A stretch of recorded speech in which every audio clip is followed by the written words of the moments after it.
அனைவருக்கும் வணக்கம். பட்டறிவில் பகுத்தறிவு என்ற இந்த நிகழ்ச்சியில் மீண்டும் உங்களை சந்திப்பதில் பெருமகிழ்ச்சி கொள்கின்றேன். இன்றைக்கு நாம் பார்க்க இருக்கின்ற தலைப்பு கருமை நிற உடை சம்பந்தப்பட்டது. நல்ல விசேஷம் அப்படின்னு சொல்லியாச்சுனாலோ, நல்லது கெட்டது, தீபாவளி, பொங்கல், எப்படிப்பட்ட ஒரு விசேஷ காலமாக இருந்தாலும் கருப்பு நிறம் நம்ம வீட்டில் எடுக்க விட மாட்டாங்க. வீட்டில் எப்போவுமே ஒரு பெரிய லடாயா இருக்கும். ஏன் எனக்கு கருப்பு எடுக்க விட மாட்டேங்கிற அப்படின்னு சொல்லி நாம் சண்டை போட்டுட்டு நிற்போம்.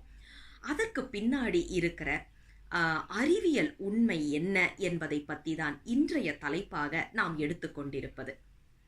ஏன் கருப்பு நிறத்தில் சட்டை எடுக்கக்கூடாது அப்படிங்கிறதுக்கு இன்னைக்கும் நீங்க ஒரு சிறிய ஆராய்ச்சி, ஏன்னா நாம எல்லாத்தையும் எக்ஸ்பெரிமெண்ட் பண்ணாம நம்ப மாட்டோம் இல்லையா? அதனால ஒரு சிறிய பரிசோதனை செய்து பார்ப்போமே. அதிகமான கவனம் செலுத்தக்கூடிய ஒரு வேலை அல்லது படிக்க வேண்டிய ஒரு விஷயம், நம்மளுக்கு பரீட்சைக்கு படிக்கணும், ஏதோ ஒன்றுன்னு வச்சுக்கோங்க. இதை நாம செய்யணும். அதுக்கு கருப்பு நிறத்தில் சட்டை அணிந்து கொண்டு, முழுவதுமாக கருப்பு நிறத்தில் உடை அணிந்து கொண்டு உட்காந்து படிச்சு பாருங்க. அல்லது இப்படி மனம் லயிக்க வேண்டிய ஒரு விஷயத்தை எடுத்து செய்து பாருங்க. மனம் அங்கலாய்ப்பது நமக்கு தெரியும், அலைப்பாய்வது நமக்கு தெரியும், ஒரு நிலைப்படாமல் இருப்பது நமக்கு புரியும். இதை வெள்ளையோ அல்லது கொஞ்சம் இள நிறத்தில் உள்ள ஒரு ஆடை அணிந்து கொண்டு மனத்தை ஒருநிலைப்படுத்த முயற்சி செய்து பார்த்தால் உடனடியாக மனம் ஒருநிலைப்படுவதை இன்றளவும் நாம் பார்க்க முடிகின்றது. அதனாலதான் நம்மளுடைய முன்னோர்கள் என்ன பண்ணாங்கன்னா, கருப்பு நிறம் கூடவே கூடாது அப்படின்னு சொல்லி நம்மளுக்கு அறிவுரை சொன்னாங்க. அது மட்டும் இல்லை, இன்றைக்கும் பார்த்தீங்கன்னா தியான முயற்சியில, அதாவது யோகம், தியானம் என்று அந்த நெறியில் இருப்பவர்கள் கருமை நிறம் அணியக்கூடாது என்பதில் மிகவும் ஆணித்தரமாக நம்புபவர்களாக, அதை உறுதியோடு சொல்பவர்களாக இருப்பாங்க. கருப்பு சட்டை போட்டுட்டு தியான வகுப்புக்கு வராதிங்க அப்படின்னு சொல்றத நாம இன்றளவும் கேட்கிறோம். ஏன் அப்படின்னா, மனம் ஒரு நிலைப்படாமல் தவிப்பதை இன்றளவும் நாம் பார்க்க முடிவதன் காரணம்தான். அப்ப இந்த கருப்பு நிறத்திற்கான குணாதிசயம் என்ன அப்படின்னு கொஞ்சம் எடுத்து பார்த்தோம்னா பிரமிக்கிற அளவுக்கு தான் இருக்கு. கருமை நிறம் என்று சொல்லப்படுவது ஒளியையும் வெப்பத்தையும் உள்வாங்கிக் கொள்ளக்கூடிய ஒரு தன்மை உடையது. நம்ம சுத்தி இருக்கிற எல்லா பொருட்களுமே ஒரு விதமான மின்காந்த ஆற்றல் நிறைந்தது அப்படிங்கிறத நாம பார்த்திருக்கிறோம். உதாரணத்துக்கு பார்த்தீங்கன்னா, இந்த அலைவரிசை நம்மளை சுத்தி இருக்கிற எல்லாமே மேக்னெட்டிக் எஃபெக்ட் உள்ளதுதான். இந்த பூமியும் அப்படித்தான் இருக்கு, இந்த உடலும் அப்படித்தான் இருக்கு. அதனாலதான் பாத்தீங்கன்னா நாம எந்த ஒரு டைரக்ஷன்ல உட்கார்ந்து படிக்கணும், எந்த திசை நோக்கி உட்கார்ந்து பூசை செய்யணும், இப்படியெல்லாம் நமக்கு நம்ம முன்னோர்கள் சொன்னாங்க. ஏன்னா எல்லாமே மின்காந்த ஆற்றலோட, அதாவது மேக்னெட்டிக் எஃபெக்டோட உள்ள ஒரு விஷயம்.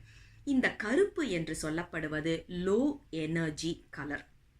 அதனாலதான் அது உள்வாங்கிக் கொண்டு வெளியில் விடுவது கிடையாது. வெளிச்சமாக இருந்தாலும் சரி, அது வெப்பமாக இருந்தாலும் சரி. அப்ப என்ன ஆகும் அப்படின்னா, நம்ம உடல், நம்ம ஊர் ஏற்கனவே சூடான ஒரு ஊர். யோசிச்சு பாருங்க, சர்வசாதாரணமா 40 டிகிரி வரைக்கும் போற ஒரு ஊர். அதுல கருப்பு நிறத்துல உடை அணிந்தோம் அப்படின்னா அந்த சூடை மேலும் உள்வாங்கிக் கொண்டு உள் வைத்துக் கொள்ளுவதனால கர்ப்பப்பை சம்பந்தப்பட்ட பிரச்சனைகள் வருகின்றது. அதாவது கரு தங்காமல் இருப்பதும், கரு உருவாகாமலே இருப்பதும், கரு கலைவதுமான உபாதைகள் நமக்கு வருவதை பார்க்கின்றோம். அது மட்டும் இல்லாம இரத்தம் அதிகமான நீரோட்டம் உள்ளதாகவோ, அல்லது இன்னைக்கு சொல்றல பிளட் தின்னிங், இல்லைன்னா பிளட் கிளாட் இப்படின்னு சொல்றோம் இல்லையா, அப்படிப்பட்ட சிரமங்களுக்கு ஏற்படுகின்ற ஒரு நிலைப்பாட்டையும் பார்க்கிறோம். அதே நேரம் அஜீரணம் போன்ற பிரச்சனைகள் வருவதையும் நாம் பார்க்க முடிகின்றது, அதிகமான சூடு உள்வாங்கிக் கொண்டு வைத்துக் கொள்ளுவதனால. அதனாலதான் நம்ம முன்னோர்கள் என்ன பண்ணாங்கன்னா, கருமை நிறத்துல உடை அணியாமல் தவிர்த்தார்கள். நம் பசங்களை கருப்பு போடாத அப்படின்னு சொல்லி பசங்களுக்கு சின்ன வயசுல இருந்தே சொல்லி கொடுத்து அது நல்லது கிடையாது, சாமி குத்தமாயிடும் அப்படின்னு சொல்லி. ஏன்னா நாம ஒரு விஷயத்தை நம்ப ஆரம்பிக்கணும் அப்படின்னா ஒண்ணு அதற்கு காரணத்தை சொல்ல வேண்டும். அந்த காரணம் நமக்கு சொல்ல முடியாத ஒரு சூழல்ல சாமி நம்பிக்கை என்பதன் மூலமாக வைத்து நமக்கு அதை அறிவுறுத்தினார்கள்.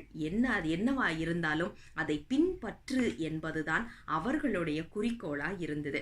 அதை தவிர வேற ஒண்ணுமே இல்லை.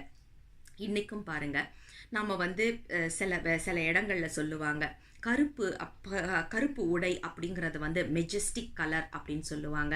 அதே நேரத்தில் அது வந்து கமாண்டிங் ஆன ஒரு கலர். நீங்கள் அதை போட்டுட்டு போய் நில்லுங்க மீட்டிங்ல எல்லாம், அப்படியே கமாண்ட் பண்ணுற ஒரு இது உங்களுக்கு தானாக கிடைக்கும் அப்படின்னு சொல்கிறத நாம் பார்க்குறோம். அந்த கலாச்சாரத்திலையும் யோசிச்சு பாருங்க, நல்ல விசேஷத்துக்கு கருப்பு போட மாட்டாங்க, துக்கத்துக்கு மட்டும்தான் கருப்பு போட்டுட்டு இருப்பதை பார்க்க முடிகின்றது. கருப்பு என்பது தீயதாக ஒரு ஒரு உருவகப்படுத்தி கொண்டு இன்றளவும் முக்காவாசியான எல்லா கலாச்சாரத்திலையும் இருப்பதை நாம் பார்க்கின்றோம். அப்ப இது யூனிவர்சல் ட்ரூத் அப்படின்னு சொல்ற மாதிரி இருக்கு. ஆனா 1-2 பேர் இன்னைக்கு வந்து பாத்தீங்கன்னா மாத்தி ப்ராபகண்டா பண்றது வந்து ரொம்ப சர்வசாதாரணமா ஒரு விஷயமா இருக்கிறதுனால இதையும் அதே மாதிரி கருப்பு என்பது கமாண்டிங் கலர் அப்படி இப்படின்னு சொல்லி நமக்கு கொண்டு வர்றாங்க. ஆனா கருப்பு அணிந்து கொண்டு ஒரு காரியத்தை முழு மனசோடு ஈடுபட முயற்சி செய்யுங்க. நம்மளுக்கு மனசு அலைப்பாய்வதை கண்டிப்பாக நாம் உணர முடியும். நாமே மற்றவங்க யாரும் சொல்றதையும் நாம கேட்க வேண்டாம், நாமளே செய்து பார்ப்போமே, சரிப்பட்டு வருதா அப்படின்னு ஒரு பரிசோதனை செய்து பார்த்துட்டு அதுக்கப்புறம் நாம முடிவு பண்ணுவோம். ஆக கருப்பு என்ற உடை, அதாவது ஆடையை நாம் தவிர்த்து மனம் ஒருமைப்பாட்டுக்கு வழிவகுப்போம் என்று சொல்லி இன்றைய பட்டறிவில் பகுத்தறிவு நிகழ்ச்சியினை முடிவுக்கு கொண்டு வருகின்றோம். மீண்டும் அடுத்த வாரம் வேறு ஒரு தலைப்போடு உங்களை சந்திக்கின்றோம். நன்றி, வணக்கம்.